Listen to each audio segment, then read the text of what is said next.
أندية الهواة في الأدوار طبعا المتقدمة ستلعب فيما بينها، بينما أندية الدرجة الأولى والدرجة الثانية كذلك ستلعب فيما بينها. وبداية من الدور الثمن النهائي ستلتقي أندية الهواة مع أندية الدرجة الأولى والثانية. صورة على المدربين باسكال دوبراز وكذلك ماوريسيو بوتشيتينو، اختيارات متغيرة هنا في لقاء كأس فرنسا حتى بالنسبة للمدرب باسكال دوبراز الذي أعطى الفرصة لبعض اللاعبين الشباب، بالمقابل نادي باريس سان جيرمان كذلك إراحة مجموعة من اللاعبين. هناك من لم يسافر مع نادي باريس سان جيرمان وهناك كذلك من يجلس في دكة البدلاء. أعطيكم تشكيلة الفريقين. البداية بنادي باريس وجي سي بي رقم 11، هذا هو اول مره بعد فتره الغياب. ها هو اندر ايريرا، فالاسباني ايريرا رجع للتدريب بالامس، اول حصه تمرير من طرف اللاعب كارير، انطلاقه فرصه ريكو اوريكو في اول التصدي، سيرخيو ريكو في اول التصدي، اليو تراوري بتسديده من خارج منطقه الجزاء بعد في المباراه المئويه بين مارسيليا ونادي باريس سان جيرمان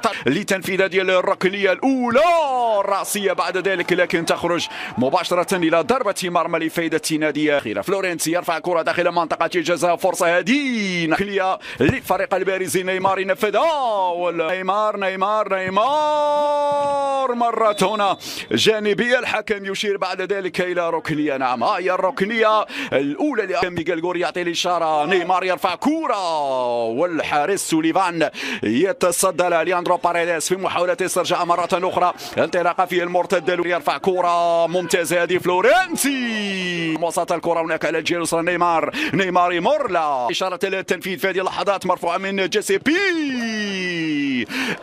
سي بي يرفع على القائم الثاني. المتابعة من ستيف ياغو أمام استخلاص للكرة عن طريق ويبير يأتي المتابعة هنا من عبدو ديالو، ريكو في المتابعة، يا سلام الريكو من جديد ينقذ الموقف. شوف الإعادة، كون تسديدة من جديد، شوف ترى كل مجال لعناصر نادي كون ليسدد. جي سي بي لأليوس فودا، أليوس يرفع داخل المنطقة والرأس. 39 منذ بداية مسيرة باريس سان جيرمان في 69 انتصار. لياندرو باريديس يسدد جديا هذه المباراة، لا يريد أن يخرج من الأدوار المتقدمة. لياندرو باريديس تبعد الراية، كين يطلبها في العمق، وكين مرت على آخر خروج لنادي باريس سان جيرمان من دور الاثنين، وهذا الأمر كان متوقع مشاهدي الكرام. فلورنسي يرفع في دفاع كون هنا ب10 عناصر.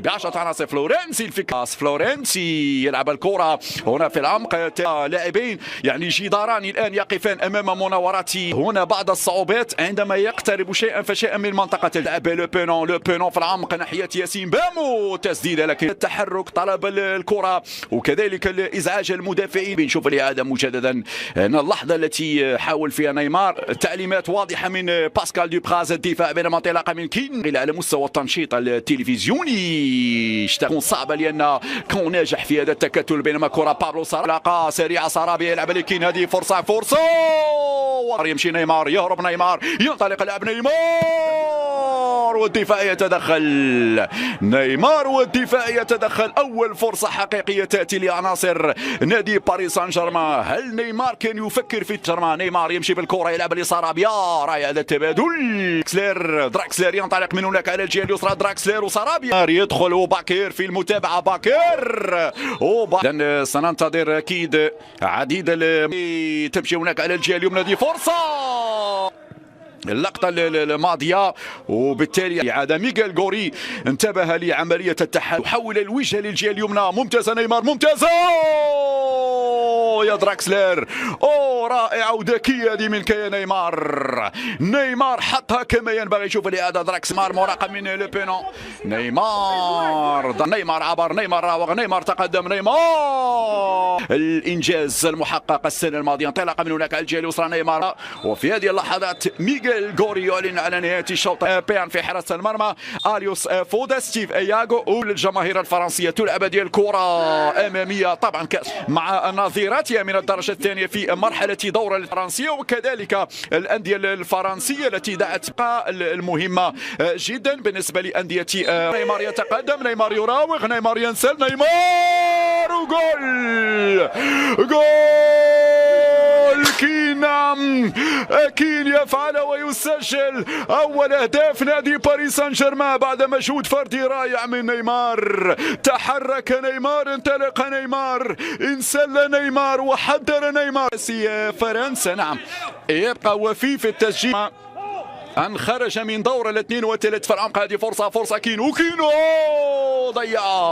الشوط الثاني تحسن فيه الأداء وحصلت الفعالية والفرصة. حسب لي المدرب أو الحارس سوليفان معقدة جدا جدا هذا الموسم نظرا لعديد أرسن فينغر، جاك سونتيني، كذلك كيرو، بينما تدخل قوي من الرابع والحكم المساعد هنا.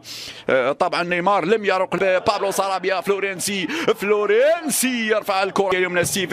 ياغو يرفع فلورنسي بالراس. نيمار اعتقد لا شيء يدعو للقلق من النظرة الاولى. اللاعب مبابي تبديلات كذلك في صفوف مبابي والعرضية بحثا عن كين ولا زالت الفرصة. وسارابيا خطيرة، جول الصافرة تأتي. فلورنسي مشكلة نادي كون مشاهدينا الكرام مع بوتشيتينو كان حاضر فيها باريديس، بينما يا بوتشيتينو وانت الذي قمت بتبديل قبل لحظات ممتازه. سارابيا يتقدم، سارابيا يمرر ولكن حارس. اذكر كذلك بان اندر إيريرا يعني دراكسلر ومبابي